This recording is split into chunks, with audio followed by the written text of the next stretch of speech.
warahmatullahi wabarakatuh. ওয়ালাইকুম আসসালাম ওয়া ৰাহমাতুল্লাহি। আমাৰ আজি আমি বৰপথাৰ গাঁৱৰ নজমলা হাফিজ সাহেবৰ ঘৰত আহিছো। আমি কিছু কথা জানিম বুলি, আৰু তেওঁৰ পৰা সৰু কথাটো হৈছে সৰু, কামটো হৈছে ডাঙৰ। এতিয়া তেওঁ ইয়াছিন সূৰাৰ মৰ্তবাৰ বিষয়ে আমি জানিব আহিছিলো, আৰু তেওঁক আমি বহু দিনৰ পৰাই খবৰ কৰিছিলো, কিন্তু আমি তেওঁক লগ কৰিব পৰা নাছিলো। আজি আহি তেওঁক পালো। ইয়াছিন সূৰা মৰ্তবা কিমান? আলহামদুলিল্লাহ, এটাতো বহুত ভাল কথা। সূৰা ইয়াছিনৰ মৰ্তবা যদি উলামায়ে কেৰাম সকলে ইয়াৰ বৰ্ণনা কৰে, তেখেতসকলে কৈ আছে যে সূৰা ইয়াছিনৰ মৰ্তবা কৈ শেষ কৰিব নোৱাৰি, অনেক মৰ্তবা। আৰু কোনো আল্লাহ তাবাৰক ও তাআলাৰ কালামৰ সম্পৰ্কে যদি কোনো এটা হৰকতৰ বা হৰফ ইয়াৰ বৰ্ণনা সোধা হয়, ইয়াৰ ফজিলত কেনেকুৱা, ইয়াৰ মৰ্তবা কেনেকুৱা, ইয়াৰ বৰ্ণনা কৈ শেষ কৰিব নোৱাৰে। কিন্তু তথাপিও সংক্ষিপ্ত হিচাপে কিছু জানিবৰ কাৰণে, আমাৰ যিহেতু কম নলেজৰ মানুহ, অলপ চলপ জানাৰ কাৰণে দুই এটা কওঁ। ময়ো বহুত নাজানো, ময়ো গুনাহগাৰ। আল্লাহ তাবাৰক ও তাআলা এই মৰ্তবাৰ ফজাইলত যাতে আমাকো মাফ কৰে, আল্লাহ পাকে এই জিন্দগীৰ গুনাহ খাতা মাফ কৰে আৰু আল্লাহৰ নেক কাম কৰাৰ সুবিধা দান কৰে, আমিন। তো সূৰা ইয়াছিনৰ মৰ্তবা বহুত মৰ্তবা। ইয়াক যদি সূৰা ইয়াছিন কি বুলি কোৱা হয়, তেনেহলে ইয়াক কোৰাণৰ দিল বুলি কোৱা হয়। সূৰা ইয়াছিনক উলামায়ে কেৰাম সকলে কোৰাণৰ দিল বুলি কৈছে। এই কোৰাণৰ দিল সৰু বস্তু নহয়, ই বহুত ডাঙৰ বস্তু। কাৰণ এই কোৰাণৰ দিল যদি মানুহৰ দিল এটা মানুহে টুকুৰা টুকুৰি কৰি চাব বিচাৰে, তেনেহলে কিমান তাৰ অসহ্য হব, কিমান যাতনা হব। কিন্তু আল্লাহ তাবাৰক ও তাআলাই কোৰাণৰ দিলক প্ৰত্যেক মানৱৰ কলবে কলবে দিছে। প্ৰায় মানুহৰে কলবত আল্লাহ তাবাৰক ও তাআলাই কোৰাণৰ দিল সোমাই দিছে, অৰ্থাৎ সূৰা ইয়াছিন।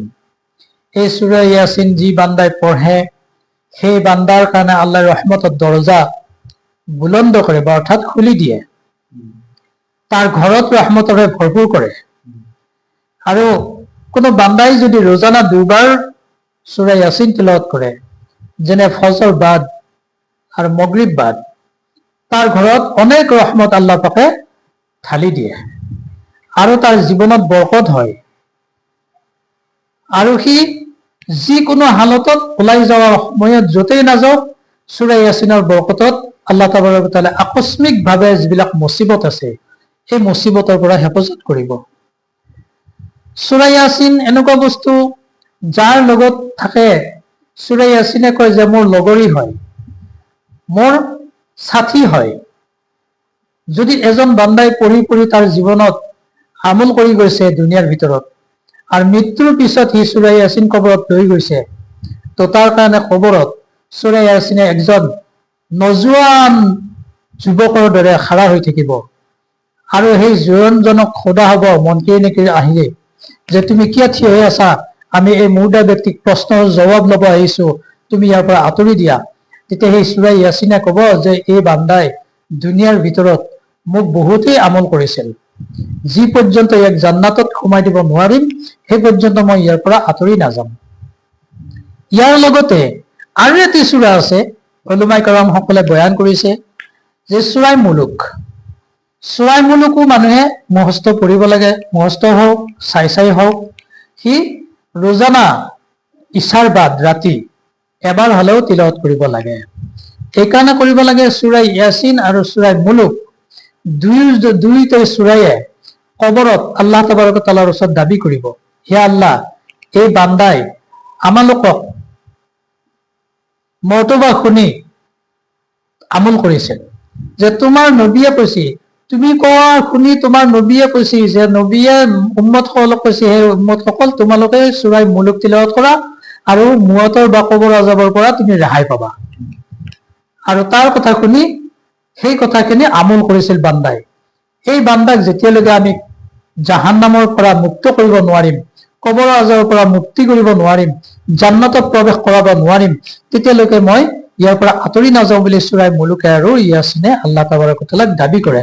আৰু যদি প্ৰকৃততে এওঁক মুক্তি দিয়া নহয়, জান্নাত দিয়া নহয়, তেনেহলে কালামৰ পৰা মোক মুচি দিয়ক বুলিও কব।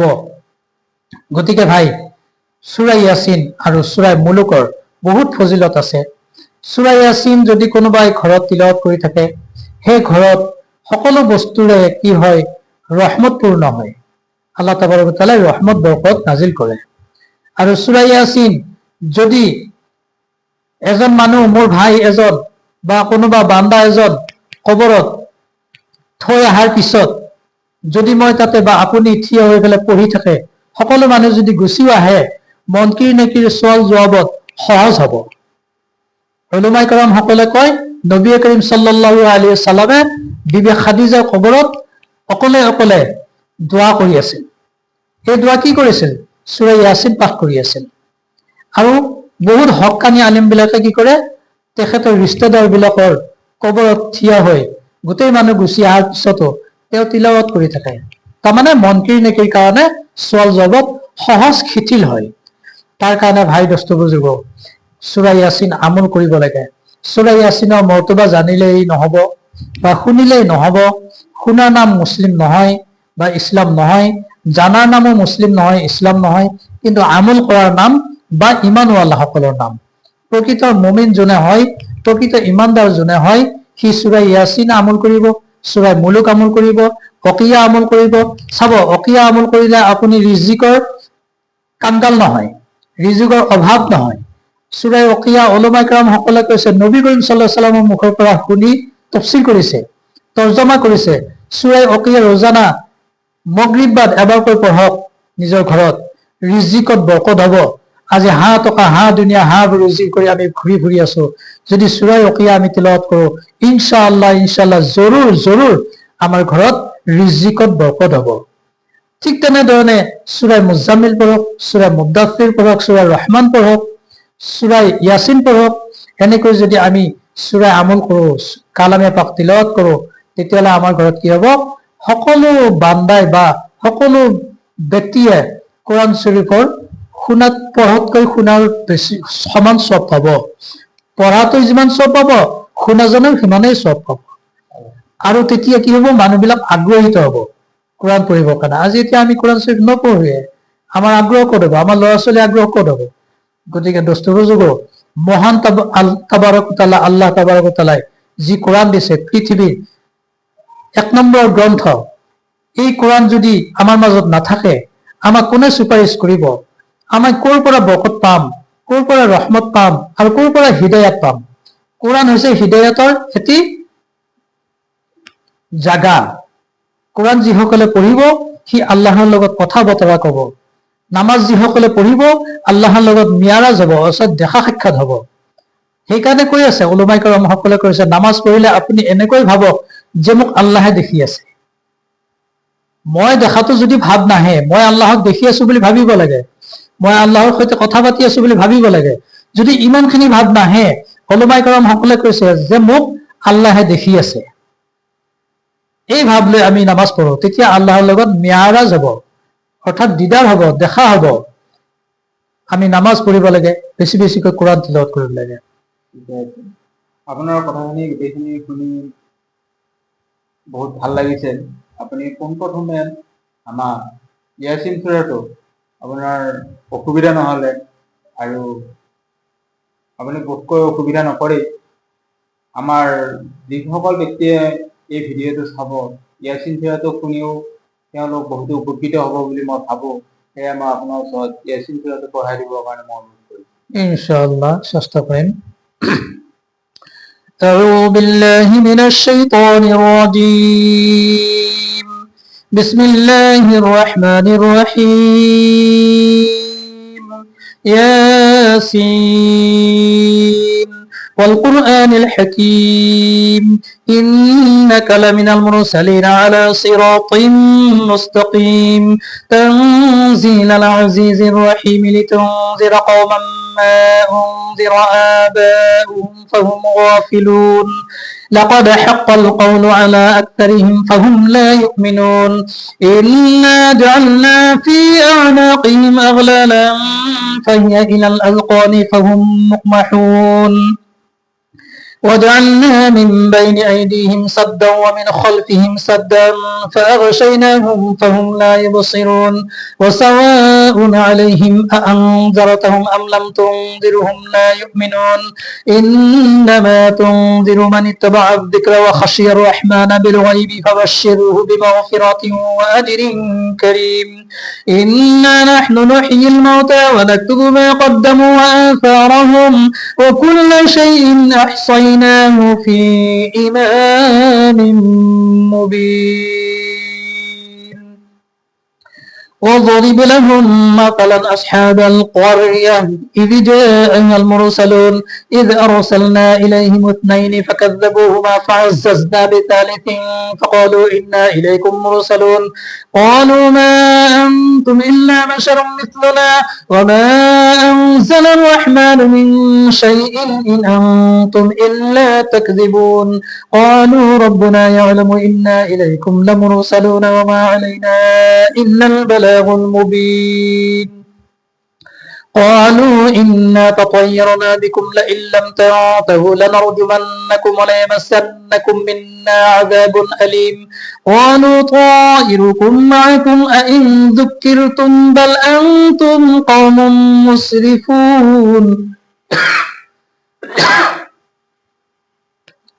وجاء من أقصى المدينة رجل يسعى قال يا قوم اتبعوا المرسلين اتبعوا من لا يسألكم أجرا وهم مهتدون وما لي لا أعبد الذي فطرني وإليه ترجعون أأتخذ من دونه آلهة إن يردني الرحمن بضر لا تغني عني شفاعتهم شيئا ولا ينقذون إني إذا لفي ضلال مبين إني آمنت بربكم فاسمعوني قيل ادخل الجنة قال يا ليت قومي يعلمون بما غفر لي ربي وجعلني من المكرمين وما أنزلنا على قومه من بعده من جند من السماء وما كنا منزلين إن كانت إلا صيحة واحدة فإذا هم خامدون يا حسرة على العباد ما يأتيهم من رسول إلا كانوا به يستهزئون ألم يروا كم أهلكنا قبلهم من القرون أنهم إليهم لا يرجعون وإن كل لما جميع لدينا محضرون وآية لهم الأرض الميتة أحييناها وأخرجنا منها حبا فمنه يأكلون وجعلنا فيها جنات من نخيل وأعناب وفجرنا فيها من العيون ليأكلوا من ثمره وما عملته أيديهم أفلا يشكرون سبحان الذي خلق الأزواج كلها مما تنبت الأرض ومن أنفسهم ومما لا يعلمون وآية لهم الليل نسلخ منه النهار فإذا هم مظلمون والشمس تجري لمستقر لها ذلك تقدير العزيز العليم والقمر قدرناه منازل حتى عاد كالعرجون القديم لا الشمس ينبغي لها أن تدرك القمر ولا الليل سابق النهار وكل في فلك يسبحون وآية لهم أنا حملنا ذريتهم في الفلك المشحون وخلقنا لهم من مثله ما يركبون وإن نشأ نغرقهم فلا صريخ لهم ولا هم ينقذون إلا رحمة منا ومتاعا إلى حين وإذا قيل لهم اتقوا ما بين أيديكم وما خلفكم لعلكم ترحمون وما تأتيهم من آية من آيات ربهم إلا كانوا عنها معرضين وإذا قيل لهم أنفقوا مما رزقكم الله قال الذين كفروا للذين آمنوا أنطعم من لو يشاء الله أطعمه إن أنتم إلا في ضلال مبين ويقول يقولون متى هذا الوعد إن كنتم صادقين ما ينظرون إلا صيحة واحدة تأخذهم وهم يخصمون فلا يستطيعون توصية ولا إلى أهلهم يرجعون ونفخ في السور فإذا هم من الأجداث إلى ربهم ينسلون قالوا يا ويلنا من بعثنا من مرقدنا هذا ما وعد الرحمن وصدق المرسلون إن كانت إلا صيحة واحدة فإذا هم جميع لدينا محضرون فاليوم لا تظلم نفس شيئا ولا تجزون إلا ما كنتم تعملون إن أصحاب الجنة اليوم في شغل فاكهون هم وأزواجهم في ظلال على الأرائك متكئون لهم فيها فاكهة ولهم ما يدعون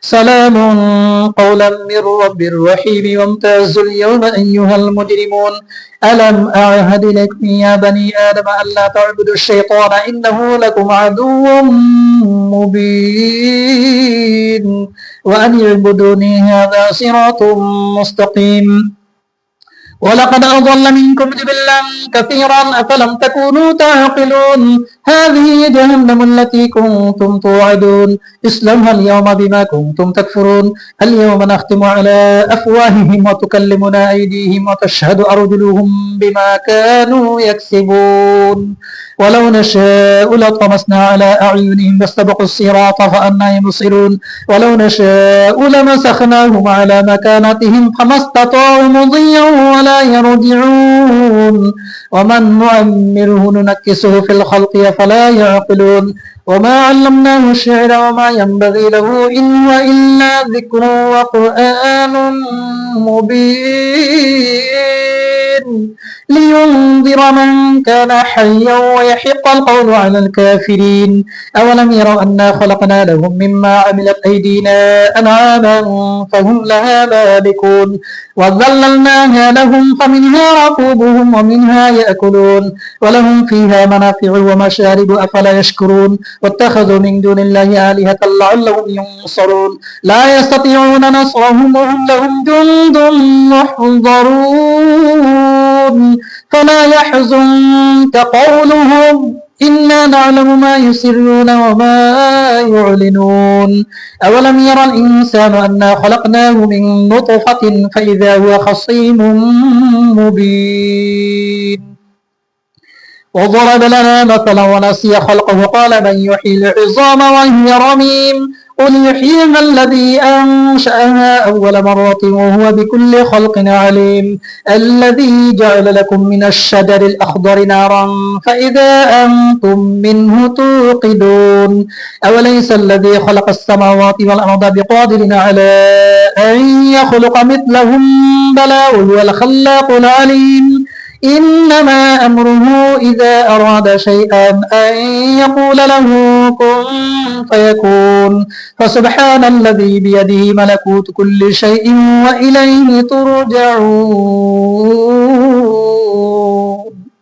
صدق الله العظيم আপুনি ইয়াসিন সিৰাত মাতি শুনোৱাৰ কাৰণে আপোনাৰ ওচৰত আলহামদুলিল্লাহ। আপুনি ইয়াসিন সিৰাতটো সতৰ মিছাবোৰ পঢ়িব পাৰে নিজান? নিশ্চয় পাৰে। আৰু ইয়াৰে আপুনি মাদ্ৰাসাত আপোনাৰ কোন মাদ্ৰাসাত পঢ়িছিলে? মই প্ৰথমে পঢ়িছিলোঁ খানুৱা ইছাতুল উলুম হাফিজে মাদ্ৰাসাত, তাৰপিছত নেক্সট মই ডিব্ৰুগড় আছাম জামিউল উলুম মাদ্ৰাসাত পঢ়িছিলোঁ, নগাঁও হোজাই চিতলমাৰী এনেকৈও কৰিছোঁ। আপোনাৰ এনে এতিয়া ইনকাম চ'ৰ্চ হিচাপে আপুনি কি কেনেকৈ ইনকাম কৰে? মোৰ মোটামুটি বৰ্তমান একো নাই। মাহে ৰমজানত ৰাইজৰ সঁহাৰি অলপ পাওঁ। এতিয়া এবাৰ বাৰু ৰমজানতো বহুত ভাল হোৱা নাই। আগতে তাৰাবি পঢ়াইছিলোঁ, এতিয়া তাৰাবি পঢ়াৰো অলপ মানে অসুবিধা হৈ পৰিছে। আজিকালি মছজিদ বিলাকত নতুন নতুনকৈ কিছুমান নিয়ম প্ৰণালী বনাইছে, তাৰ কাৰণে অলপ অসুবিধাৰ সন্মুখীন হৈছোঁ। ৰাইজে অলপ দয়া মৰম কৰে, এনেকৈ কোনোবাই কালেকশ্যন সাহায্য জাকাত ফেতৰা এনেকৈ অলপ আগবঢ়াই, সেনেয়ে ইনকাম মোৰ, আৰু বৰ্তমান ইনকাম নাই। আপোনাৰ ধৰ মছজিদত ৰাখিলে আপোনাক ধৰ আৰু এজন আপোনাৰ লগত লাগে কাৰণে আপোনাক ধৰ ৰাখিবলৈ টান পায় আৰু নহয় জানো? টান পায়। সেইটোৱে আৰু ঠিকে আছে, আপোনাৰ বহুমূলীয়া সময়খিনি আপুনি দিলে। আৰু আপোনালোকক আৰু এটা কথা আপোনাক সুধো, আপুনি যিটো ইয়াছিন সূৰা পঢ়ি শুনালে, সেই ইয়াছিন সূৰা মানুহক শুনোৱা আৰু পঢ়া দুয়োজনৰে সব এটাই নে বেলেগ কিবা? তদ্ৰুপ একেই। যদি সূৰা ইয়াছিন কোনোবাই পঢ়ে আৰু কোনোবাই যদি ওচৰত বহি থাকে শুনে, এই পঢ়াই যিমান সব পাব, শুনাৰো সিমানেই সব হ'ব। অৰ্থাৎ সূৰা ইয়াছিন বুলিয়ে নহয়, গোটেই কোৰাণ মজিদ যদি কোনোবাই পঢ়ে আৰু এজন পঢ়িব নজনা ব্যক্তি সি যদি শুনি আছে, একে সমান সব হ'ব। আপুনি ইয়াছিন সূৰাটো আপুনি যিজন মৃতকৰ ব্যক্তি এজনে যেতিয়া পঢ়ি মৃত্যু হ'ব, সেই ব্যক্তিজনৰ ওচৰত আপুনি এজন মানে কি হিচাপে থিয় হ'ব বুলি ক'লে? যদি মৃত ব্যক্তিজনে জীৱিত থকা অৱস্থাত তেওঁ যদি এই সূৰা ইয়াছিনৰ ওপৰত আমল কৰি গৈছে, দিনে ৰাতি যেনেকৈ পঢ়িব লাগে সেনেকৈ পঢ়িছে, পঢ়ি আমল কৰি তেওঁ মৃত্যুবৰণ কৰিলে, মৃত্যুবৰণ কৰাৰ পিছত কবৰত ওলামাই কেৰামসকলে বৰ্ণনা কৰা মতে দুটা সূৰাই নজুৱান যুৱকৰ দৰে খাৰা হ'ব। এই দুটা সূৰা যদি আমল কৰে, খাস কৰি সূৰা ইয়াছিন আৰু সূৰা মুলুক, যদি এই বান্দাই আমল কৰিছিলে তেনেহলে এই দুয়োটা সূৰাই আমলৰ পৰিৱৰ্তে তেওঁ নজুৱানৰ দৰে থিয় হ'ব। কবৰৰ মুখখনৰ ফালে এটা, সোঁ হাতৰ ফালে এটা থিয় হৈ মনকিৰ নেকি যেতিয়া সোমাব আহিব তেওঁলোকে বাধা দিব আৰু মনকিৰ নেকি কব, তোমালোকে আঁতৰি যোৱা, এই মুৰ্দা ব্যক্তিক আমি প্ৰশ্ন কৰিবলৈ আহিছো। তেতিয়া কব যে ভাই আপোনালোক কোন হয় মই চিনি নাপাওঁ, কাৰণ আমি সূৰা ইয়াছিন আৰু সূৰা মুলুক আল্লাহৰ কালামত আমাক দিয়া হৈছে আৰু এই বান্দাই পৃথিৱীৰ বুকুত থাকোতে মোক আমল কৰিছিলে, গতিকে মোৰ ফালৰ পৰা তোমাক ৰাস্তা দিয়া নহয়। সূৰা মুলুকেও কব মোৰ ফালৰ পৰা তোমাক ৰাস্তা দিয়া নহয়। অৱশেষত সূৰা মুলুক আৰু সূৰা ইয়াছিনক প্ৰশ্ন কৰা হল, তোমালোকে কেতিয়া আঁতৰি যাবা? যে যেতিয়া এই বান্দাক জান্নাতত সোমাব পাৰিম তেতিয়া আমি আঁতৰি দিম। আপোনাৰ কলিমাটো আমাৰ ধৰ মৃতকৰ ব্যক্তিৰ কাৰণে কলিমাটো আমাৰ প্ৰথম বুলি আমি ধৰিছিলো, আৰু ইয়াছিন সূৰা আপুনি কলিমা আৰু ইয়াছিন সূৰা দুটাই সমাপৰ্যায়ৰ হয় নে? কলিমাটো ইছলামৰ দলিল হয়। কলিমা যদি নপঢ়াকৈ গুচি যায়, সচৰাচৰ মুৰ্দাৰ সময়ত, জান কান্দনিৰ সময়ত প্ৰায় মানুহৰে অবাক হয়, যেনেকুৱা কাণেৰে নুশুনা হয়, চকুৰে নেদেখা হয়, মুখেৰে মাতিব নোৱাৰা হয়, তেতিয়া তেওঁ কলিমা হয়তো নিজে যদি নেককাৰ হয়, নেক বান্দা হয়, নিজে পঢ়িব পাৰিব, আল্লাহ তৌফিক দিব, আল্লাহ তৌফিক দিয়ক। কিন্তু ওচৰত থকা মানুহবিলাকে কলিমা জোৰকৈ পঢ়িব লাগে, ই ইছলামৰ দলিল হয়। কলিমা যদি নাথাকে তেনেহলে আমাৰ ইছলামৰ দলিলনো কি আছে? আমি সচৰাচৰ পঢ়ো কলিমা তৈয়িবা লা ইলাহা ইল্লাল্লাহ মুহাম্মাদুৰ ৰাসূলুল্লাহ মুৰ্দা ব্যক্তিৰ ওচৰত পঢ়ো, এইটোও পঢ়িব লাগে। আৰু কলিমাই শাহাদাত অৰ্থাৎ দ্বিতীয় কলিমা, এই কলিমাও পঢ়িব লাগে। আৰু তৌবা ইস্তিগফাৰ বেছিকৈ পঢ়িব লাগে। ওচৰত থকা মানুহখিনি গোটেই পঢ়িব লাগে, আৰু মুৰ্দা ব্যক্তিজনৰ ওচৰত যদি তেওঁ কব পাৰে কব, আৰু নোৱাৰিলে বেছিকৈ উচ্চ আৱাজেৰে তেওঁৰ কাণত যাতে পৰে এনেকৈ পঢ়িব লাগে। আলহামদুলিল্লাহ, আপুনি বহুমূলীয়া সময় যিখিনি সময় দিলে সেই সময়ত আপুনি বহু মূল্যৱান আপুনি আমাক কথা জনালে, তাৰ কাৰণে আপোনাৰ ওচৰত হাজাৰ শুকুৰ। আৰু ৰাইজৰ ওচৰত যিখিনি মোৰ অতি প্ৰিয় ব্যক্তি, তেওঁলোকে যিখিনি এতিয়া মোক ছাবস্ক্ৰাইবাৰ কৰি, লাইক কৰি, ভিউজ কৰি গোটেইখিনিয়ে যিটো এটা মোক শুভেচ্ছা দিছে, তেওঁলোকে আগলৈ মোক আৰু উৎসাহিত কৰক, আৰু আগলৈ মই বহু মানুহৰ ওচৰলৈ যাম আৰু বহু মানুহৰ পৰা মই নজনা কথা শিকিব চেষ্টা কৰিম। মোৰ লগতে আপোনালোকেও শিকিব চেষ্টা কৰক, আৰু মোৰ ভিডিঅ'খিনি ছাবস্ক্ৰাইব, লাইক, কমেণ্ট কৰক। আসসালামু আলাইকুম ওয়া ৰাহমাতুল্লাহি ওয়া বাৰাকাতুহু।